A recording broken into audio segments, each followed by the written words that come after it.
I thought I was just another cog in the machine, until my boss betrayed me in the worst way possible, and suddenly I was standing where he once was. What happened next changed everything. I took his job, and I wasn't planning on giving it back. I glance at the email that just landed in my inbox. The subject line reads, "Urgent, immediate meeting required." My heart skips a beat. I didn't expect it. Well, not like this. I take a deep breath, unsure whether to open it or delete it. But curiosity wins out, and I click. The email from my boss, Kevin, is concise. "We need to discuss the future direction of your department. Please meet me in my office at 3 p.m. Kevin." My mind races as I close the email. Future direction of my department? We've just wrapped up our biggest project, and everything's running smoothly. Nothing out of the ordinary, nothing to worry about. Right? I can't shake the unease crawling up my spine. I grab my phone, scrolling through messages, emails, anything to distract me, but nothing works. There's something about the way Kevin phrased that email. Something feels off. 3 p.m. arrives, and I step into his office, trying to keep my composure. Kevin's sitting behind his desk, his usual calm demeanor replaced by a tense energy. He doesn't even offer a smile today. Not that he ever does. "Alex," he begins, looking up from his notes, "I wanted to speak with you about the next steps for the department. As you know, the company is going through a restructuring phase, and some changes need to be made. You've done a good job, but we need to rethink your role. It's just, well, your leadership style doesn't quite align with the new vision." I freeze, the words ringing in my ears. The department has thrived under my leadership. I've worked tirelessly, my team members have been happy, and we've delivered results. I I'm not sure I understand, I manage to say, my voice steadier than I feel. Kevin leans forward, placing his hands on the desk. "Look, you're a great contributor, Alex, but this company is moving in a new direction. I'm sorry to say that your position isn't a part of it. We're going to be bringing in someone with more forward-thinking experience, someone who fits the new aesthetic we're going for. I hope you understand."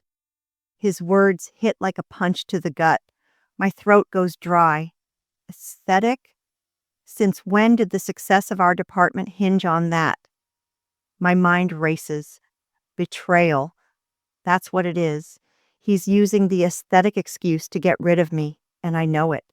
I want to respond, to shout, to ask how someone else could do my job better than me when I've given everything to this company. But I don't. I can't.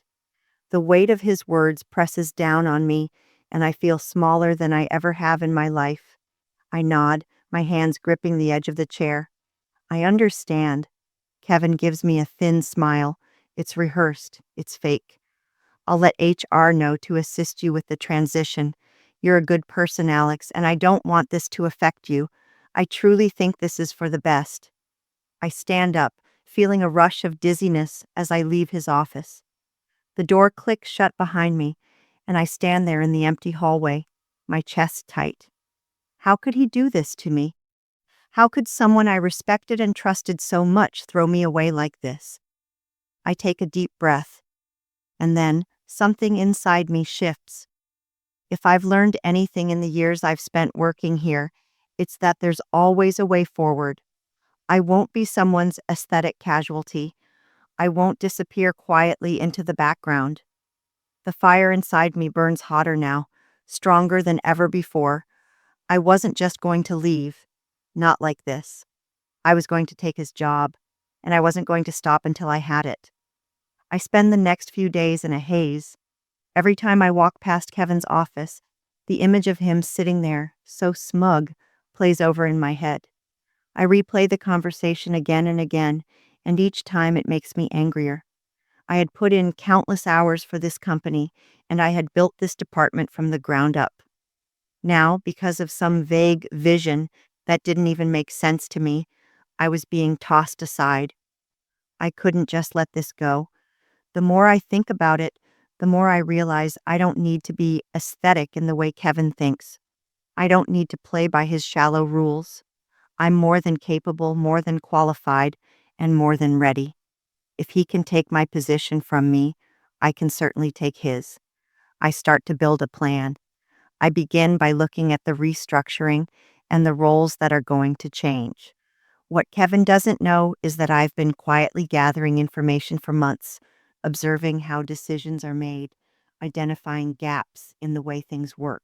There are cracks in this company, cracks that I've seen and been told about by others, and Kevin, with all his talk of aesthetics and new direction, has completely missed them.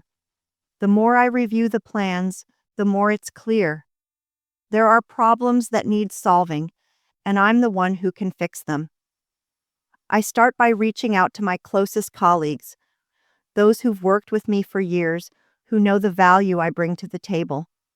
I ask them to meet with me, share their thoughts, their concerns. What have they noticed in Kevin's leadership? Where do they see weaknesses in the company? I make sure they know that I'm not just venting, I'm formulating a strategy, a way forward. We meet in secret.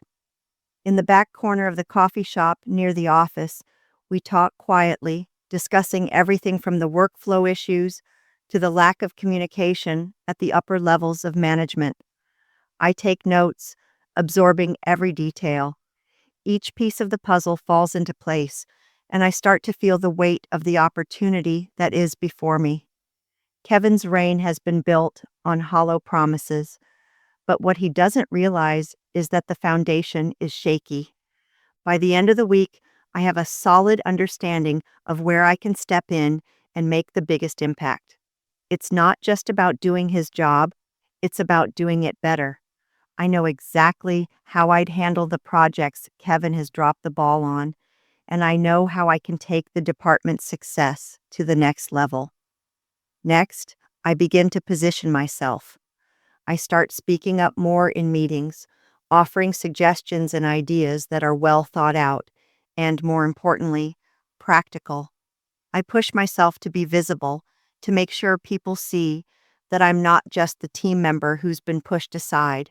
I'm someone with a plan, someone who can take control, someone who deserves to lead. But I also know that I need more than just good ideas. I need leverage. I start to gather dirt. I begin to track Kevin's decisions, both the ones that have paid off and the ones that haven't. I document everything, the projects he's mishandled, the ones that fell through the cracks. I know that when the time comes, I'll need evidence to back up my claims, proof that I can do better. The plan is taking shape, and I'm starting to believe it might actually work. Kevin might have thought he could replace me, but I was going to take his job, and when I did, I was going to do it my way. No more hiding, no more being overlooked. I was going to show this company what true leadership looked like. I just needed the right moment. The chance comes faster than I expect. It's 2 weeks after the meeting with Kevin, and I'm already seeing cracks in his facade. The project he was leading, a high-profile initiative meant to overhaul our product line, starts to unravel. Deadlines are missed. Team members are confused. Kevin's communication is sparse, and when he does speak, it's either vague or defensive. People begin to murmur in the hallways. I can hear the whispers, questions about his leadership, doubts about his ability to steer the ship. I seize the opportunity. I step up during a meeting with the higher-ups, presenting a proposal to streamline the project. My idea is simple, yet effective, addressing the communication gaps and reallocating resources to the areas that need attention. I don't call Kevin out directly, but my solution is undeniably better. The room goes quiet as I finish. There's a beat of silence before one of the senior executives, Thomas, nods thoughtfully. "That's actually a solid idea, Alex," he says. "Let's get it moving. Can you lead the next phase of this?" My heart races, but I don't let it show. I nod confidently. "Of course, I'll get started immediately." The moment is small, but it's enough. The ball is in my court. Kevin seems blindsided. By the time I leave the meeting, I can already see the cracks in his armor. He's losing control of the project, and now he's losing control of the narrative. My proposal is already being discussed in the company's chat channels, and the support is palpable. People are looking to me for leadership, and it's becoming clearer that the company sees me as a solution. I continue to press forward. Over the next few days, I take charge of the project with quiet determination. I keep everything running smoothly, even as Kevin retreats further into his office, becoming more withdrawn. My efforts don't go unnoticed. Team members come to me with questions, and I'm able to give them clear, actionable answers. The atmosphere in the office shifts. There's a new sense of optimism, a new energy. People are rallying behind me, and I can feel the tide turning. But it's not just the project. Kevin's leadership is beginning to fall apart on multiple fronts. He's missing meetings. He's late to important calls. His decisions are becoming more erratic. It's clear to everyone, but no one's saying it outright yet. One afternoon, I'm walking back to my desk when I hear a snippet of conversation from a colleague. You know, Alex is handling this way better than Kevin ever could, one of them says, low enough that it's almost a whisper, but loud enough for me to hear. I smile to myself, but there's no time to bask in it. I've got a job to do, and it's becoming more evident that the job I'm doing isn't just filling in for Kevin. It's becoming mine. By the end of the week, the whispers grow louder. Kevin is being called into a meeting with the board, and the word on the street is that they're discussing his future at the company. I can't help but feel a twinge of satisfaction. He'd underestimated me. He thought I'd just roll over and take it when he threw me out. Instead, I'm on the verge of taking everything he had, everything he thought belonged to him. The next few days are a whirlwind.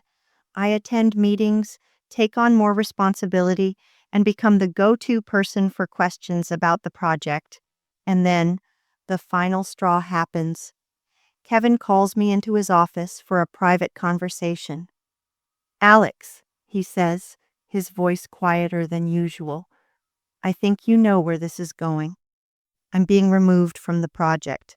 I can't lead it anymore. The board has lost confidence in me." I nod, doing my best to appear sympathetic.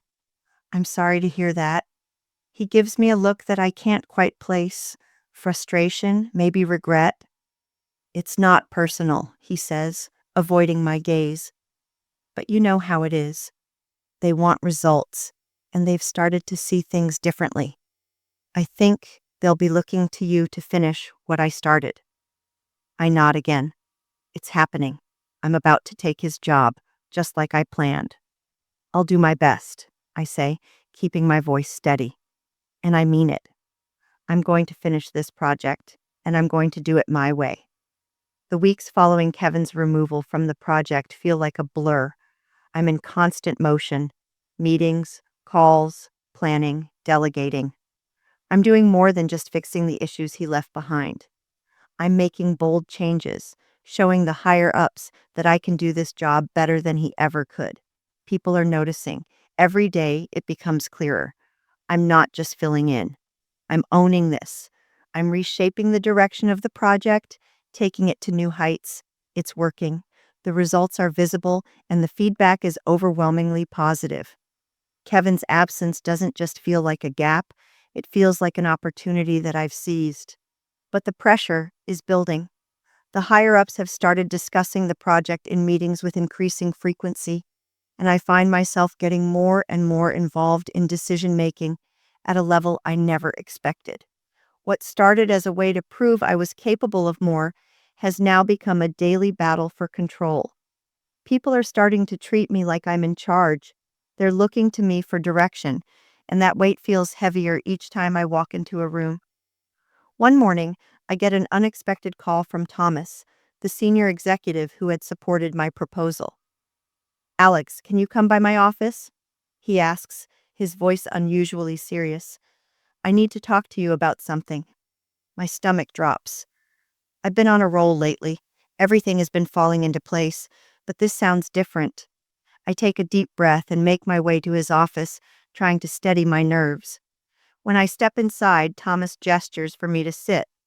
His face is neutral, but there's something about the way he's holding himself that puts me on edge. I've been following your progress on the project, he begins, folding his hands in front of him, and I have to say, I'm impressed. You've really taken the reins. I nod, unsure of where this conversation is going. Thank you. I'm just doing my best. He leans forward, his eyes locking onto mine. It's more than just your best, Alex. You've gone above and beyond. The board is impressed too. In fact, we've been discussing it internally, and we think it's time for you to take over as the head of the department. The words hang in the air, and I can feel my heart race. It's happening, the moment I've been waiting for. Kevin, is he? I start, but Thomas cuts me off. Kevin will be leaving the company soon. We've already made arrangements. This isn't about replacing him. It's about moving the company forward, and you're the right person for that. I don't know what to say. Part of me feels triumphant. This is what I've wanted after all. But another part of me feels a pang of guilt, like I'm somehow taking advantage of Kevin's downfall. But that thought quickly fades. He betrayed me. He betrayed all of us. And now, it's my time to shine. I appreciate the trust, I say, my voice steady, though inside, my emotions are a storm. I won't let you down. Thomas smiles, nodding. I'm confident you won't. You've already proven yourself. You're in charge now, Alex. The weight of those words settles over me. I'm in charge. I've taken control, not just of the project, but of my own career. The years of hard work, of proving myself, have led me to this moment. Kevin thought he could throw me aside, but I'm the one who's been running things all along. I walk out of Thomas's office with a sense of certainty I've never felt before. The future is mine now, and I'm not going to waste it. Kevin's departure is official the following week, though the whispers around the office have been growing for days. People are talking. Some of them are relieved, others are indifferent, and a few, mostly those who were loyal to him, are quietly upset, unsure of what's next. For me, though, it's more than just a shift in power. It's the realization that I've just won a battle that I never thought I would be fighting. I've taken the job, but now I have to prove that I deserve it, not just to the company, but to myself. It's a strange feeling, sitting in Kevin's old office for the first time. The space feels different, bigger. The leather chair behind the desk is cold beneath me, and for a moment, I let myself just sit there, absorbing everything that's happened. How did I get here? How did I turn my back on what felt like failure and turn it into an opportunity? I take a deep breath and stand up, walking over to the window. The view is the same as it was before. Nothing has changed externally. But inside, everything is different. This is my moment. But then, the reality sets in. People are watching me now, expecting me to lead with the same confidence I had shown in the past few weeks. The stakes are higher, the expectations are greater, and with Kevin's absence, there's a sense of uncertainty lingering in the air. What if I fail? What if I can't live up to the promises I've made? Promises to the board, to my team, and to myself. The first few days are a whirlwind of meetings and decisions.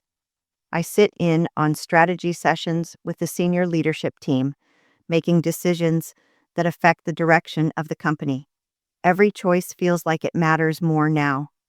I feel the weight of the responsibility pressing down on me. But I handle it, and each decision brings more confidence. I'm good at this. I'm more than good. I'm capable. Then the phone call comes. I pick up the phone, recognizing Kevin's number on the caller ID. My chest tightens. I haven't spoken to him since the day he left. Part of me wonders what he wants, whether he's going to beg for his job back or try to tell me I don't belong here. Alex, he says, his voice a mixture of frustration and resignation. I see what's happening. You took my job. You took everything from me. And now you'll regret it. There's a long pause on the other end of the line, and I can almost hear the anger simmering beneath his words. Kevin, I say, my voice calm, you didn't leave me with a choice. You betrayed me. You betrayed all of us. What happened to me is a direct result of your choices, and I'm not going to apologize for taking control of my own career. I pause, taking a deep breath. You had your shot, Kevin, and you lost. I'm not the one who's going to regret anything. I hang up the phone, feeling the finality of it settle over me. There's no going back now. I'm in charge, and I'm not going to let anyone take this from me. The days that follow Kevin's call are a whirlwind. I'm in and out of meetings, taking on responsibilities that I never imagined I would have just a few months ago. My team looks to me for direction now, and while I've always been confident in my ability to lead, this new role is something different. The pressure is building, but I'm not backing down. People are watching. My colleagues, those who have been loyal to Kevin, are still unsure of me. They're testing my decisions, subtly questioning my authority. There's an unspoken challenge in the air, one that I can feel every time I step into a room. They want to see if I'll crack, if I'll make a mistake, if I'm really cut out for this job. They want to know if I can truly fill the shoes of someone they all respected, even if I can't respect him anymore. I handle the challenges one by one. I'm sharp in meetings, quick with solutions, and always a step ahead. I know that I have to prove myself, but I also know that I can. I'm not just filling a role, I'm reshaping it, making it mine in a way that Kevin never could. Slowly but surely, the skeptics start to fade into the background. People begin to realize that I am the one in charge now, not Kevin. Then, one morning, I get an unexpected visitor. It's Emily, the HR manager. She looks a little nervous as she knocks on my office door, a small folder in her hands. "Do you have a moment?" she asks, her voice a little softer than usual. "Of course, Emily. Come in." She sits across from me, placing the folder on the desk between us. "I'm here because we need to finalize your new contract. It's time to make your promotion official." I sit up straighter. This is it, the moment that makes everything real. "Okay, let's go over the details." As she outlines the specifics, I can't help but feel a sense of pride. This isn't just a promotion, it's a statement. It's proof that I've earned this position, that I've fought for it, and fought through the hurdles that Kevin, and even my own doubts, put in my way. By the time Emily leaves, the contract signed, I feel a weight lifted off my shoulders. The job is mine now, legally and officially. There's no going back. I've taken control of my destiny, but I also know that it's not just the job that's changing. It's how people see me. I'm no longer the quiet one in the corner. I'm the leader, and I'm going to make sure everyone knows it. It's been a few months now since Kevin's departure, and things have settled into a new rhythm. The company is running smoothly, the department is thriving, and I'm finally in a place where I feel at peace with the choices I've made. But there are still moments when the past resurfaces, when I'm reminded of the way things used to be and the choices I had to make to get here. One afternoon, I'm sitting in my office reviewing some reports when I receive an unexpected email. It's from Kevin. He's asking if we can meet. My first reaction is to delete it. After all, we're done. There's nothing left to discuss between us. But then, something stops me. Maybe it's the fact that I'm not the person I was when he left. Maybe it's the need for closure that I hadn't realized I still wanted. I agree to meet with him.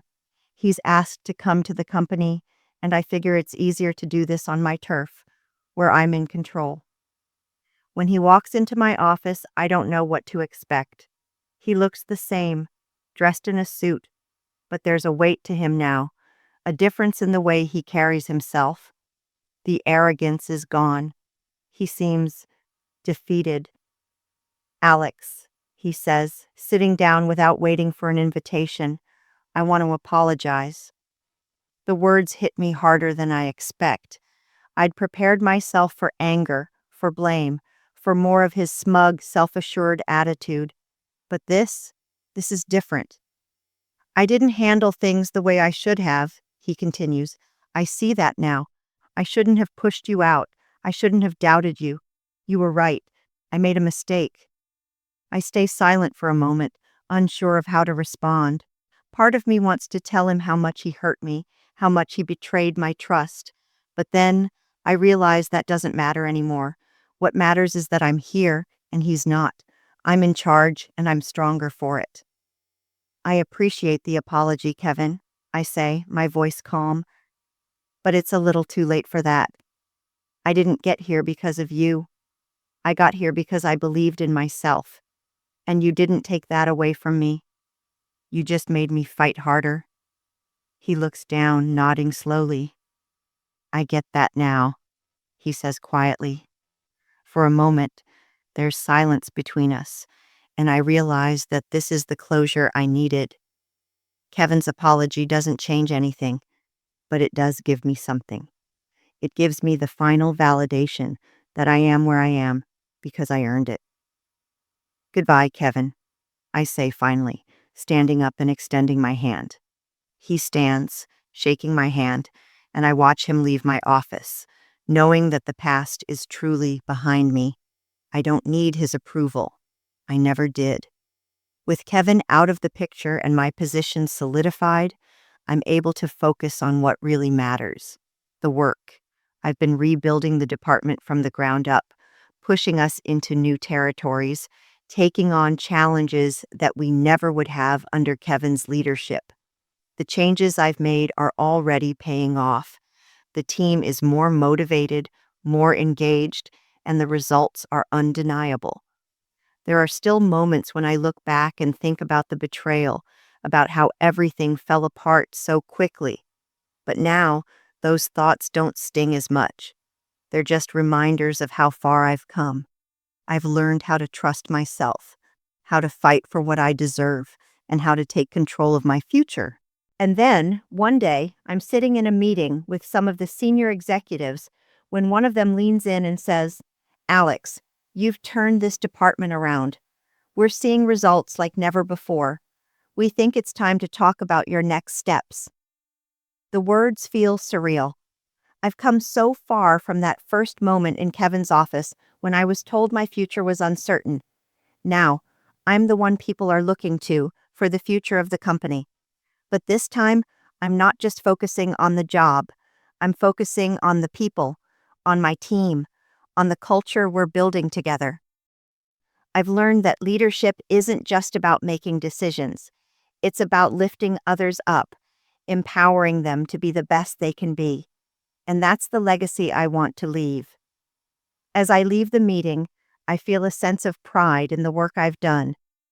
But I also know there's more ahead. This is just the beginning. I've taken everything Kevin thought he could take from me, and now I'm building something new, something stronger. And this time, no one is going to take it away. The days begin to blur into one another as I settle fully into my role. The company is thriving, and I'm finally getting the recognition I deserve. My team is behind me, and I've earned the trust of the executives. Yet, as the months pass, a lingering unease starts to form in the back of my mind. There's always something unsettling about being in the position of power that used to belong to someone else. The pressure to maintain my place at the top starts to feel heavier, the responsibility of making the right decisions weighing on me every day. Then, one morning, the ultimate test arrives. A major project that I've been working on for months hits a significant roadblock. The project is critical, and it's starting to fail. My team is looking to me for guidance, but there's no easy solution. For a moment, I feel the pressure of my position more than I ever have before. What if I'm not cut out for this? What if I can't solve this problem and everything starts to unravel? I take a deep breath and force myself to remain calm. This is the moment where everything changes, not just for the company, but for me. I gather my team, and together we work through the issue. It's hard, long hours, and there are moments when I question whether we're going to make it, but we do. We find a solution. The project is saved. In the end, I realize something powerful. Leadership isn't just about managing success. It's about managing the failures too. How you respond to setbacks is what defines you as a leader. And in that moment, I knew I had passed the final test. I wasn't just capable of filling Kevin's shoes, I was capable of being better than him. It's been a year since I took Kevin's job, and the change in me is undeniable. The company has never been stronger, and the department is thriving. My leadership is respected, and I have earned my place. Looking back, I realize just how far I've come, from the disappointment of being betrayed to standing at the top of a mountain I built myself. The scars from the past are still there, but they don't define me anymore. As I sit in my office, looking out over the city, I think about everything that's happened: the betrayal, the struggle, the hard decisions. And I realize that none of it was in vain. Every challenge has shaped me into the leader I am today. I've learned that success isn't just about taking what you want, it's about earning it through persistence, resilience, and belief in yourself. The future is mine, not because I took someone else's place, but because I've created my own. I've built something from the ground up, not just a career, but my own sense of self-worth. I'm no longer defined by the betrayal of a boss or the doubt of others. I'm defined by my own strength, by my ability to rise above and to lead with integrity. And as I move forward, I know this: no one will ever take my place again, because the place I occupy is one I earned, one I deserve, and one that no one can take away. The story of Alex's journey from betrayal to triumph isn't just about taking someone's job, it's about taking control of your own destiny. Through resilience and self-belief, Alex overcomes the challenges and doubts that were placed in their path, proving that true leadership comes not from titles, but from the ability to rise, rebuild, and succeed despite the odds. The ultimate message is one of empowerment. The road to success may not always be smooth, but with determination, it's yours for the taking. And most importantly, no one can take away the person you become in the process.